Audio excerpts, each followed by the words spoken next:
Today's topic is phytoplankton, the collection and preservation.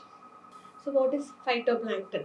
Then, phytoplanktons are microscopic, unicellular, and photosynthetic organisms which freely float in water bodies. They are composed of both eukaryotic and prokaryotic species which colonizes upper euphotic zone or part of the water column ranging from freshwater to oceanic conditions.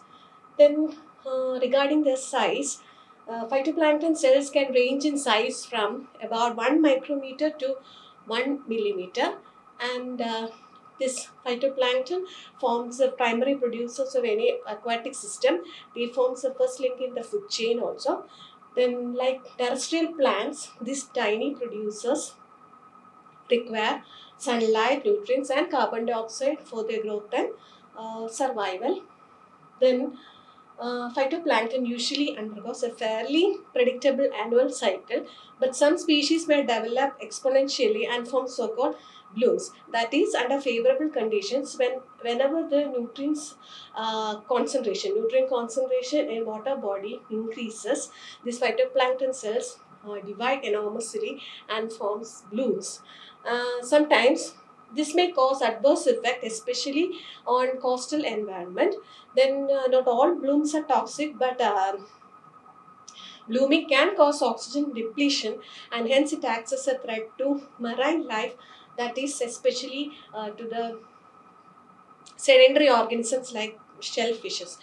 So blooms of certain harmful species produces toxins, and if such species are consumed by shellfishes or other species, these toxins gets accumulated in their body, and this in turn can affect organisms of higher trophic levels, which is a concern for human health also. Then this phytoplankton as biological indicators. The distribution of some commercially important fish and shellfish species and their larvae depends on this phytoplankton species, which act as indicators. This diatom species like Fragillaria oceanica and Hemisdiscus species have been considered as indicators of oil sardine, that is Sardinella longiceps in the west coast of India. Then the abundance of coccolithophores is another indicator for herring fishery in European waters, while this species Fragillaria antarctica indicates abundance of krill in Antarctic waters. Then some dinoflagellates like Noctiluca scintillans, due to their luminescence, can identify and locate fish shoals during night. Then about the collection, in coastal waters, estuaries and lagoons, the surface water samples are collected using buckets of non-volume or measured volume, and the subsurface samples from different depths are collected with water samplers such as Van Dort samplers, Niskin bottles, then Mayer's water samplers or Schrödinger water sampler. These samples can be obtained using a weight flexible or rigid plastic tube, and how it works is the sampler is sent down vertically up to a measured depth and then closed at the top so as to trap a column of water.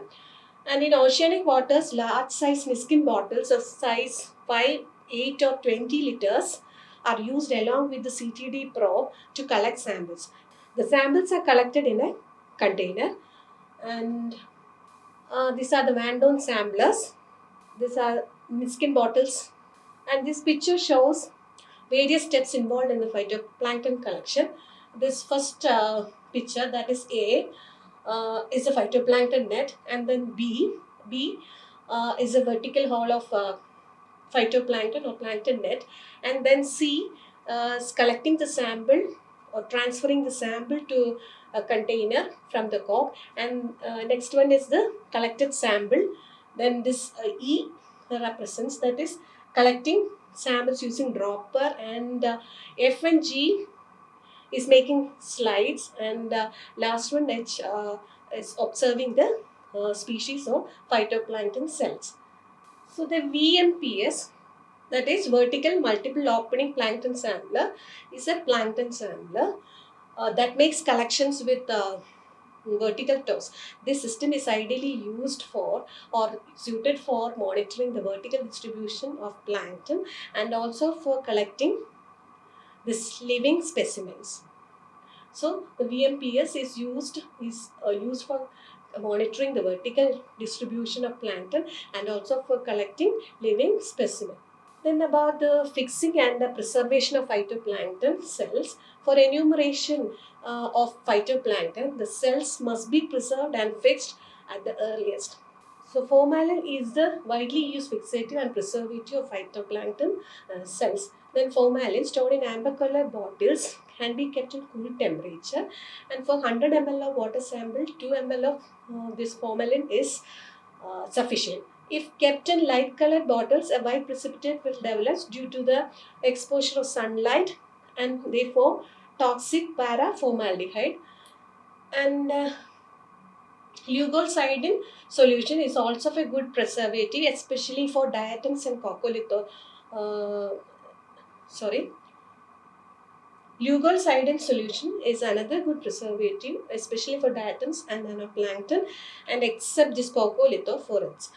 Then coming to osmic acid is also added as a preservative at the rate of 5 to 6 drops per 100 ml sample. This is also a preservative and this is prepared by adding 200 mg osmium tetroxide in 10 ml of distilled water. So this is all about preservation and collection of phytoplankton cells, and that's all for today. Thank you.